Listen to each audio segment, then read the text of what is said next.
ഇന്ന് നിങ്ങൾ കാണുന്ന സ്റ്റാച്യു ഓഫ് ലിബർട്ടി യഥാർത്ഥത്തിൽ രൂപകൽപ്പന ചെയ്തത് കൈകളിൽ പൊട്ടിയ ചങ്ങലകൾ പിടിച്ചിരിക്കുന്ന ഒരു കറുത്ത വർഗക്കാരിയായ സ്ത്രീയായിട്ടാണെന്ന് നിങ്ങൾക്കറിയാമോ?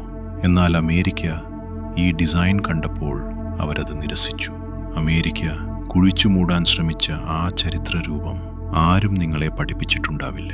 ഈ പ്രതിമ കുടിയേറ്റത്തിൻ്റെ പ്രതീകമായല്ല തുടങ്ങിയത്, മറിച്ച് അടിമത്തത്തിൻ്റെ അന്ത്യത്തിനുള്ള ആദരവായിട്ടായിരുന്നു. ഇതിൻ്റെ സൃഷ്ടാവായ ഫ്രെഡറിക് ബാർത്തോൾഡി അടിമത്തത്തിൻ്റെ അന്ത്യത്തെയും കറുത്ത വർഗക്കാരുടെ സ്വാതന്ത്ര്യത്തെയുമാണ് ആദരിക്കാൻ ആഗ്രഹിച്ചത്, അല്ലാതെ കുടിയേറ്റത്തെയല്ല.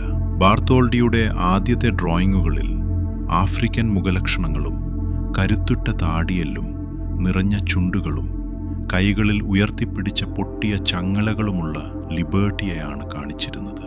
അവൾ ലോകത്തെ സ്വാഗതം ചെയ്യുകയായിരുന്നില്ല, മറിച്ച് അടിമത്തത്തിൻ്റെ പതനം ആഘോഷിക്കുകയായിരുന്നു.